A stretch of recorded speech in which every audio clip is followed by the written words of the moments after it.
భారత్ అలాగే న్యూజిలాండ్ జట్ల మధ్య జరిగిన ఫైనల్ మ్యాచ్‌లో న్యూజిలాండ్ జట్టు ఏకంగా 96 పరుగుల తేడాతో ఘోరంగా ఓడిపోయింది. అయితే నిజానికి ఫైనల్స్‌లో న్యూజిలాండ్ అలాగే భారత్ జట్ల మధ్య మ్యాచ్ జరుగుతుంది అంటే అందరూ కూడా టఫ్ గేమ్, నరాలు తెగిపోయే ఉత్కంఠభరితమైన గేము, అసలు మామూలుగుండదు, జోష్ మామూలుగుండదు ఇలా అనుకున్నారు. అయితే నిజానికి భారత్ గెలిచింది కానీ ఇక న్యూజిలాండ్ ఇన్నింగ్స్ జరిగే సమయంలో వార్ వన్ సైడ్ అయిపోయింది. ఎందుకనంటే మన భారత్ ఇన్నింగ్స్ జరుగుతున్నప్పుడు సంజు శాంసన్ బ్యాట్ లేపితే 6, అభిషేక్ శర్మ బ్యాట్ లేపితే 6, ఇషాన్ కిషన్, శివం దుబే ఓయమ్మ ప్రతి ఒక్కళ్ళు కూడా చీల్చి చెండాడారు ఎవరిని న్యూజిలాండ్ బౌలర్‌లని. అయితే అప్పటికే ఒక క్లారిటీ వచ్చింది. ఓహో! న్యూజిలాండ్ జట్టు ఏదో కొంచెం తడబడుతోంది. మరి మ్యాచ్ ఎలా ఉండబోతుందని. అదే క్రమంలో సెమీఫైనల్స్ ఇంగ్లాండ్‌తో జరిగాయి కదా! వాళ్ళు కూడా మన భారత్ 250 కొట్టినా కూడా వాళ్ళు కూడా ఆల్మోస్ట్ 240 పైకి దాకా వాళ్ళ ఒక గేమ్ అనేది కొనసాగించారు. అయితే ఈ క్రమంలో మనం చూసినట్టయితే న్యూజిలాండ్ జట్టు కూడా అంతే పోరాటం చేస్తుందనుకున్నారు కానీ పవర్ ప్లేలోనే ఏకంగా 3, 4 వికెట్లు కోల్పోవడంతో ఆట మొత్తం మొమెంటం అంతా కూడా భారత్ వైపు తిరిగిపోయింది. ఇక దాదాపుగా 12, 13 ఓవర్లు ఉండంగానే భారత్ విజయం కన్ఫర్మ్ అయిపోయింది. అయితే ఈ నేపథ్యంలో న్యూజిలాండ్ జట్టు ఆటగాళ్ళు, ముఖ్యంగా సీనియర్‌లు షాకింగ్ కామెంట్స్ అయితే చేశారు. దానిలో మొట్టమొదటిగా కెన్ విలియమ్సన్ మాట్లాడుతూ ఏమన్నాడంటే, భారత జట్టు ప్రస్తుతం చాలా మంచి ఫామ్‌లో ఉంది. నిజం చెప్పాలి అంటే టీ20లలో భారత జట్టులో ఉన్న టీ20 ఆటగాళ్ళు ద బెస్ట్ ఆటగాళ్ళని చెప్పాలి. ఇంకా చెప్పాలి అంటే భారత జట్టులో ఉన్న బెంచ్ పవర్ గురించి మనం అసలు అంచనా కూడా వేయలేం. ఒకళ్ళ మించి ఒకళ్ళు ఆటగాళ్ళున్నారు. వాళ్ళ ఐపీఎల్‌లోనే దాదాపుగా సంవత్సరానికి సరిపడా డజన్ మంది ఆటగాళ్ళు సూపర్ ఫామ్‌లో ఉన్న యంగ్‌స్టర్స్ బరిలోకి దింపుతారు. రానున్న కాలంలో ఖచ్చితంగా టీ20 ఫార్మాట్‌ని ఏలేది భారత జట్టే. ఇక మ్యాచ్ విషయంలోకొచ్చినట్టయితే న్యూజిలాండ్ జట్టు చాలా అంటే చాలా తడబడింది.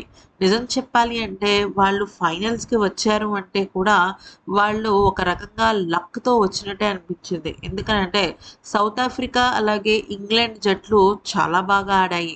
సౌత్ ఆఫ్రికా జట్టు ఈ టోర్నమెంట్ ఆసాంతమంతా కూడా బాగా ఆడింది.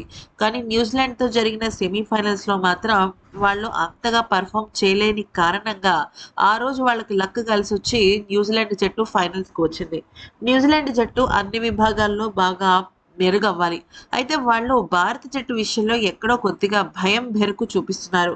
అది వాళ్ళకి ప్రీవియస్ ఓటముల వల్ల ఏర్పడిన ఒక మెంటల్ స్టాంప్ అవ్వచ్చు, లేదా మిగతా కారణాల వల్ల అవ్వచ్చు కానీ, అదైతే కరెక్ట్ కాదేమో అని అనిపిస్తుంది అంటూ కెన్ విలియమ్సన్ వ్యాఖ్యానించాడు. అయితే ఇక తర్వాత న్యూజిలాండ్ జట్టుకు సంబంధించిన టీమ్ సౌదీ మాట్లాడుతూ ఏమన్నాడంటే, భారత జట్టు నిజంగా అద్భుతంగా రాణించింది. ఆ జట్టులో ఉన్న బౌలర్స్ నిజంగా వరల్డ్ క్లాస్ బౌలర్స్. నిజానికి ఈ టోర్నమెంట్‌లో భారత జట్టు కూడా కొంతవరకు తడబడిందన్న మాట నిజమే. కానీ అది బ్యాటింగ్ విషయంలో కానీ, బౌలింగ్ విషయంలో వాళ్ళు ఫస్ట్ నుంచి చాలా స్ట్రాంగ్‌గా ఉన్నారు. ఇక న్యూజిలాండ్ జట్టు ఆటగాళ్ళ పెర్ఫార్మెన్స్ అస్సలు నాకు నచ్చలేదు. వాళ్ళు ఇంకా బాగా మెరుగుపడాల్సిన అవసరం ఎంతైనా ఉంది. ముఖ్యంగా భారత జట్టుకు సంబంధించిన ఆటగాళ్ళు వాళ్ళ వీక్ పాయింట్స్‌ని చాలా ఈజీగా కనిపెట్టగలిగారు. కాకపోతే వాళ్ళు టోర్నమెంట్ ఆసాంతం బాగా పోరాడారు. పోరాడిన తర్వాత వాళ్ళకి ఒక మంచి కిక్ స్టార్ట్ వచ్చిందని నేను అనుకుంటున్నాను. అయితే నిజానికి ఈ టోర్నమెంట్‌కి ముందు న్యూజిలాండ్ జట్టుకి, భారత జట్టుకి మంచి టీ20 సిరీస్ ఒకటి జరిగింది. ఆ టీ20 సిరీస్‌ని న్యూజిలాండ్ జట్టు వాళ్ళకి ఫేవరబుల్‌గా మార్చుకుంటుందనుకున్నాను కానీ, వాళ్ళు ఇంత డీలా పడిపోతారని నేను అనుకోలేదు. 96 పరుగుల తేడాతో భారత జట్టు న్యూజిలాండ్ ఓడించింది అంటే, అది ఖచ్చితంగా న్యూజిలాండ్ జట్టు వైఫల్యం అని నాకు చాలా స్పష్టంగా అర్థమైంది. ఎందుకనంటే, ఇంగ్లాండ్‌తో జరిగిన సెమీఫైనల్స్‌లో గనుక చూసుకున్నట్టయితే, భారత జట్టు ఇదే టెంపోతో ఆడింది. ఆ సమయంలో ఇంగ్లాండ్ జట్టు ఆటగాళ్ళు కూడా సూపర్బ్ ప్లే చేశారు. అలాగ గేమ్ అనేది ఫైనల్స్‌లో కానీ, సెమీఫైనల్స్‌లో కానీ పోటాపోటీగా ఉండాలి. నిజానికి ఇంగ్లాండ్ జట్టు ఆటగాళ్ళు కూడా చాలా బాగా పోరాడి ఓడారు. అలాంటి ఒక ఆటని నేను న్యూజిలాండ్ జట్టు నుంచి ఎక్స్‌పెక్ట్ చేశాను.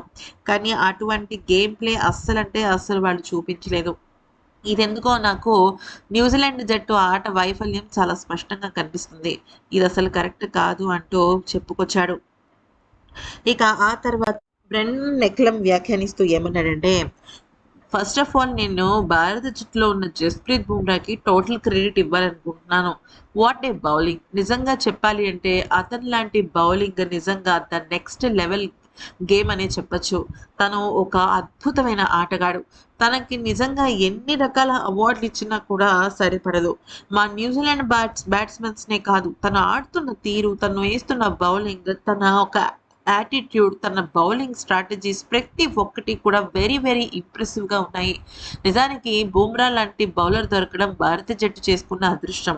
దానికి తోడు ఆటగాళ్ళందరికీ కూడా మంచి చక్కని అవకాశాలు ఇవ్వటం, వాళ్ళ ఒక పెర్ఫార్మన్స్‌తో సంబంధం లేకుండా వాళ్ళు ఖచ్చితంగా ఒక అద్భుతమైన ఆటగాళ్ళు అని చెప్పి వాళ్ళ జట్టు కొంతమంది ఆటగాళ్ళని నమ్మి తిరిగి మళ్ళీ వాళ్ళనే ఆడిస్తుంది చూసారా? అది ఆటగాళ్ళ మానసిక స్ట్రెంగ్త్‌ని ఖచ్చితంగా పెంచుతుంది. ఇది బహుశా నేను చెప్తున్నప్పుడు చిన్న విషయంగా అనిపించుండొచ్చు. కానీ నిజంగా చాలా అంటే చాలా అద్భుతమైన స్ట్రాటజీస్‌నైతే భారత జట్టు అవలంబిస్తోంది. గౌతమ్ గంభీర్ గురించి నాకు చాలా బాగా తెలుసు. తను ఒక మొండివాడు. తను ఎంతో గొప్ప ఆటను తీర్చిదిద్దగలడు అంటూ చెప్పుకొచ్చాడు. ఇక ఆ తర్వాత మాకు న్యూజిలాండ్ జట్టుకి సంబంధించిన విల్ ఓ'రూర్క్ మాట్లాడుతూ ఏమన్నాడంటే, ఇక న్యూజిలాండ్ అలాగే భారత జట్ల మధ్య గేమ్ అయితే ఇలా ఉంటుందని అయితే నేను ఎక్స్‌పెక్ట్ చేయలేదు. ఖచ్చితంగా నువ్వా నేనా అన్నట్టుగానే ఆట కొనసాగుతుందని అనుకున్నాను. కాకపోతే భారత గడ్డ పైన పిచెస్ అనేవి చాలా ట్రిక్కీగా ఉంటాయి. వా ఆ అంటే ఆ దేశపు పిచెస్ అన్నీ కూడా స్పిన్‌కి ఎక్కువగా అనుకూలిస్తూ ఉంటాయి. స్పిన్ బౌలింగ్ మీద మంచి పట్టుంటే ఆటగాళ్ళు బాగా రాణించగలరు. అయితే నేను చేసిన అనాలిసిస్ కూడా బుమ్రా బౌలింగ్‌లో ఆటగాళ్ళు ఓడిపోవడం చూసి నాకు నిజంగా షాకింగ్‌గా అనిపించింది.